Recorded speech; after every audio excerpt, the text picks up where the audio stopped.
We're going to take a look at taking emails from Outlook and converting them into a single PDF file.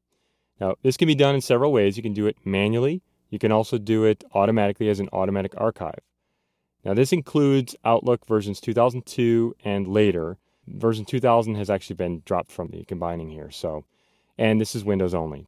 If you have a series of emails and you want to be able to take those and turn those into a PDF file, you simply select the emails, shift-click or control-click to select as many as you'd like.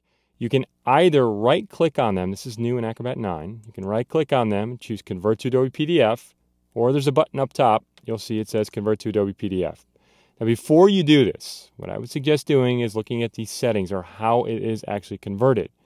Clicking Adobe PDF in the menus, you'll see the same things up there, converting selected messages as well as selected folders. You can convert a whole folder, and you'll see Change Conversion Settings. Click Change Conversion Settings. That should open up the Acrobat PDF Maker dialog box. And in here, we've got a few things just to look at. Compatibility-wise, if you look at the settings, it gives you almost all the levels of Acrobat that are of importance here. If you choose Acrobat 7 and earlier, I just want to point this out, you will not be able to generate what's called a portfolio. The great thing about saving emails from Outlook is you have a choice. You can either convert it to a portfolio or you can convert it to a merged document. So depending on your end use, what you'd like to do with it, you can save a different compatibility level. So choose Acrobat 9, and just as an aside here, if you choose Acrobat 8, it creates a package. So choose Acrobat 9. We're going to tell it to be a portfolio.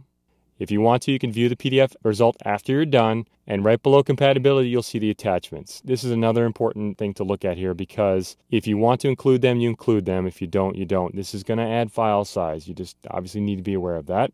And they will be completely editable. You can open them from within Acrobat.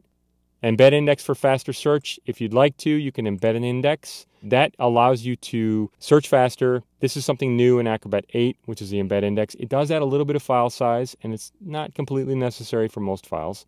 Block download of external content. This is while you're creating the PDF. You can see the tooltip there. It's not going to try and download things. The page layout is something you can set up as well. Letter size, you can change how these documents are oriented. You can change the margins, portrait or landscape. And if you look at the bottom, you'll see it says show this number of recent archives. This is going to be important in just a minute. I'll show you this. We've got 5 out here. At the top, we'll see security. If you click security, you can set security on this. I typically don't do it from here. I'll do it within Acrobat. You might want to make changes. And we have automatic archival, which we'll take a look at in just a minute. Click OK once the settings are set. We're going to convert them. Either right-click after settings are created, or click the conversion settings button up top. The selected messages, it's going to ask you where to save them. It's going to save them as a portfolio. You can name them whatever you'd like. You can place it wherever you'd like as well. It's a very manual process here. I've got one out there already. I'm going to save that. On the other end, you get a PDF portfolio. You can see this. It's called Inbox. And just like other PDF portfolios, you can go through and view this. You can search. There's a lot of things we can do. Now, like I said, very manual process. Going back to Outlook, click on Outlook to go back to Outlook.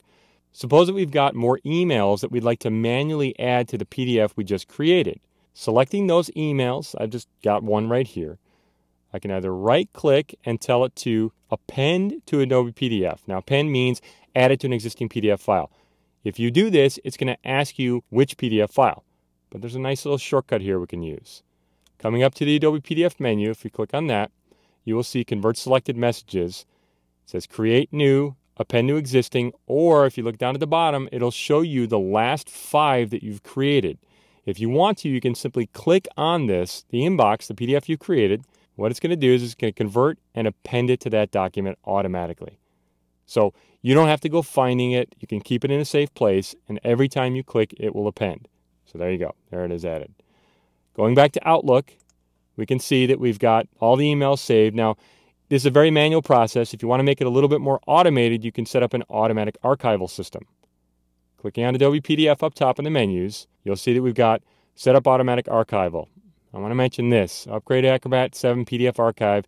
If you use this setting or this thing in Acrobat 7, you need to upgrade your archival file because otherwise it will not be able to archive to it. It's just as simple as clicking this and finding what it created in Acrobat 7, that little PDF file, the archival file. I'll click Cancel. Back in it here in Outlook, click Adobe PDF. You'll see Set up Automatic Archival. Click that option. Basically takes you to the Acrobat PDF Maker dialog box once again. Automatic archival is similar to what Outlook does by default, meaning that you can archive emails, but it's going to make it a PDF. It's going to make it searchable. You can tell it where to put it, when to run it. You have total control over here. Clicking Enable Automatic Archival, you can do it daily, weekly, monthly, tell it what day of the month, what time to run to that every day. You can maintain a log, which I really don't do, but as it adds files, it'll keep a little text file telling you what it added. You can embed an index for faster searching. This makes it so that later on it's a lot faster. And you need to tell it where to put it.